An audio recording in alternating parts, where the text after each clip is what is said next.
Yeah, so just recently, there's been like another, let's say, a silly drama that just happened earlier. It was during a match. It was between like a geese match versus was it a Lucky Chloe? Yeah, Lucky Chloe, and there was a glimpse of the matchup where they did some like silly interaction that were like Geese was able to jump over, not really jump over, but more like he was like at the backside of like Lily, and Lily tried to do like some kind of jab string on it, and it completely whipped on the Geese player, and he was able to punish it. I think that was the case though. Then not until later, Nee, who's also a very strong Tekken player. Everyone knows Nee. Everyone knows Nee who he is. Like he's like one of the best at Tekken 7 players. Almost won Evo until Arsenal Ash won Evo and stuff too. I mean, he is a very respectable, very like strong, notable player from the Tekken universe. You see Nee all the time, like in grand finals. You see him like him facing JDCR. You'll see him facing John Ding. You'll face him like any other famous or well-known Japanese Korean. I guess a Japanese Korean Pakistan player in grand finals. You see them all the time, right? I mean, see them all the time. But here's the thing about like what he said about guest characters like that. He said like all guest characters are unfair. Unfair. I mean, I can understand like Akuma and Geese, but some characters like Negan. Like Negan, however, he came out weak as a guest character. He came out like not really good as guest character, and Noctis was already like kind of dumb in terms of range and how much damage he can put out, but his like recovery is still really bad. So kind of low mid tierish or something. I mean, it did got better in this version, so yeah. So nothing too hard, nothing too hard, nothing too harsh and stuff. But beside the point, there's characters like Akuma, Geese, because like these type of guest characters right here have their own perspective fighting game mechanic that's brought into the Tekken. Like you notice this super bar that Akuma has right now. Akuma's bar lets him like FADC cancel, do his super, do his EX moves like his Hodoken, his DP, his Tatsu, all that stuff too. All the stuff that goes with him too. But that's how he makes the damage maker. This is how he does like a lot of his damage using the super bar or this little little tail spins, juggles, all you can name out of it too. But I mean, it's a pretty interesting like mechanic though when they add it to this game too, and it looks pretty fun to do too. I mean, the way I look at it at the moment, I never actually tried, other than the story mode, I tried Akuma, but Akuma is actually a pretty interesting character to watch too, especially when you see people that play that character. It looked massively broken, and it just really decimate the character too. And the same goes to Geese. Geese also is really good too, especially when he has like all the buttons in the room. He has the counter grab, the OTG grab. It's like stand up, and he just slams you into the ground like that too. I thought they're like were really cool characters to begin with too. Also, they're really broken too. I think from the get-go, Kuma and Geese were already powerful, strong characters that they can easily get meter and just decimate you in one go, and then there goes your life and stuff too. I mean, I can understand that these two guest characters were like pretty much unfair and very strong too. He also used them too during tournament too because they're really strong. I mean, just because like they're unfair doesn't mean he will use it. I mean, he will use anything that to advantage just to win the match too. So besides the point. So anyway, other than that retweet that other than that retweet that Nee made, there was another retweet going on too about how these guest characters were unfair, and it was posted like not too long ago, and this guy named Mainman Sweet. If you guys probably know Mainman Sweet, he's the guy that makes the Tekken content. He makes the stuff like makes the stuff for Tekken, bring out more like content for like about characters, combos, matches, what's on his mind, what's his opinion on this and that too, and so I mean a lot of Tekken content, probably more so than Eris. Maybe a little even between Rip and him and stuff, but that's besides the point. So, maybe Sweden made a little retweet and freaking about like a character that's really cool about bringing it to the Tekken scene. I mean, obviously Akuma and Geese don't belong in Tekken because they have their own like perspective fighting game meter and stuff, and they're pretty much unfair about it. And himself didn't took it lightly. Instead of just like, talk about guest characters, instead of just be like fucking tell about, oh, these characters aren't fair, they're bullshit and whatnot. He decided to like roast like Main Man Sui from the spot, and that roast was pretty funny. So they gave him like a nickname, called him Hella Scrub, Hella Scrub Man, and it's pretty funny because the way he spells Scrub Man, it'll spell like SCRUB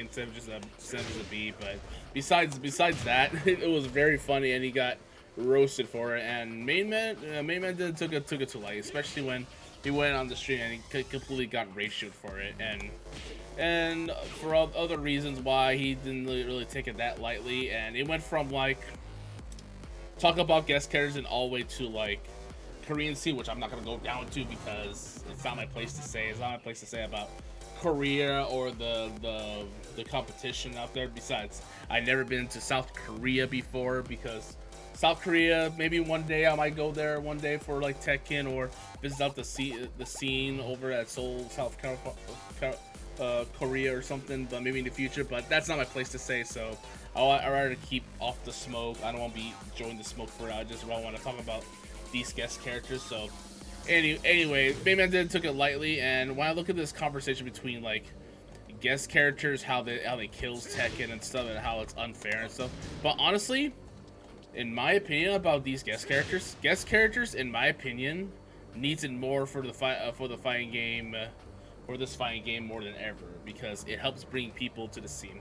It helps bring people like in different fighting game genres out there, like Street Fighter, Blaze Blue, Mortal Kombat, Virtual Fighter, etc. Because guest characters happens to be there just to create more fan base, to get people in there. It's more than just like the competition. It's more like the casual base too, because people who likes Akuma in Street Fighter will like him in Tekken a lot too, and it brings up to the attention where like when Knee put a tier list on it, put Akuma really weak and stuff too, and it's one of the starting tier lists where Tekken started to figure out like the meta of it right now too. And then around like Evo 2016, Punko came out like literally out of nowhere with Akuma.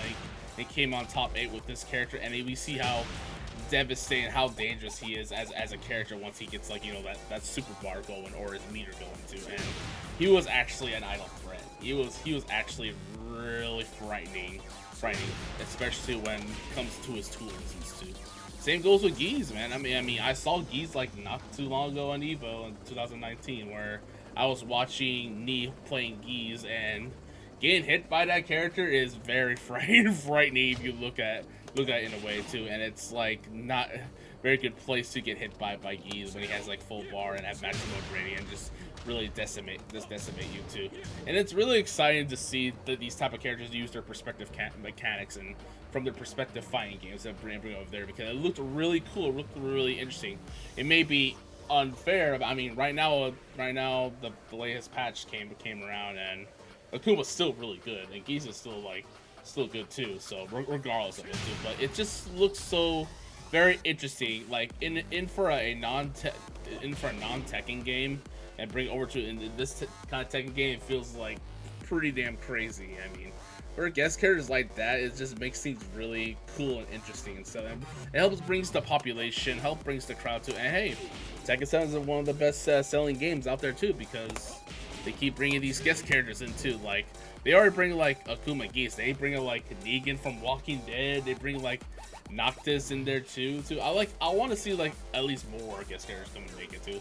I mean, people are really praying for Kiryu Kazama to be in this game too, but it'll be less likely because the director or dev who create Kiryu Kazama from Sega don't want to see their character being a woman. I mean, now he knows that like Kiryu doesn't kill people.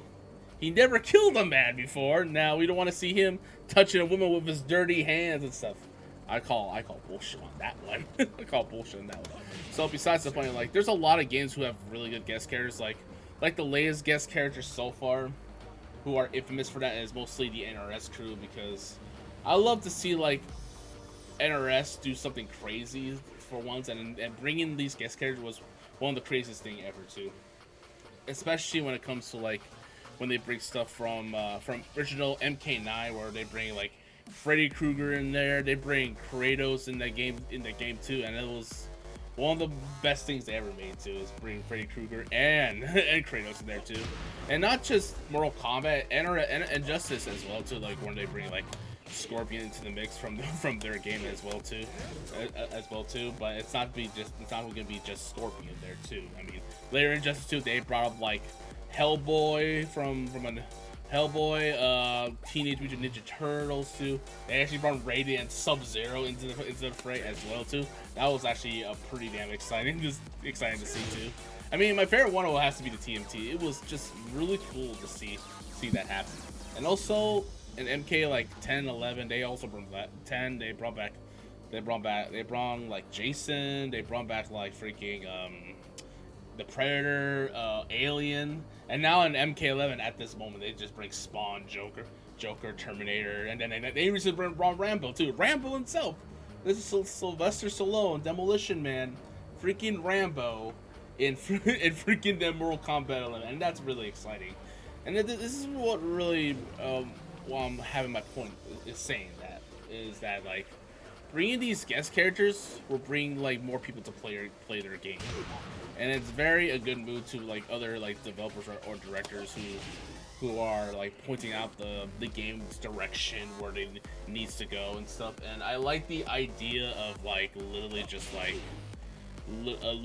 like having these guest characters come in, because it makes things really interesting. It makes things really fun to see, to watch, to play, see what kind of mechanics they have, even if they have their like own unique mechanic too brought to the game, even if it's broken or not. It's just it feels so exciting, it feels so enjoyable too. And this is just my opinion on saying this, why these whole guest character ideas are important. And I do agree with the main man, even though I won't agree with him with the whole Korean scene thing going. I'm not gonna go down to it about it, but I do agree about having these guest characters and make them look really cool, look really amazing to play. Even if it's unfair, it's just exciting to see Akuma just like one-shot you with like full bar like that, or Geese or something when they have bar too.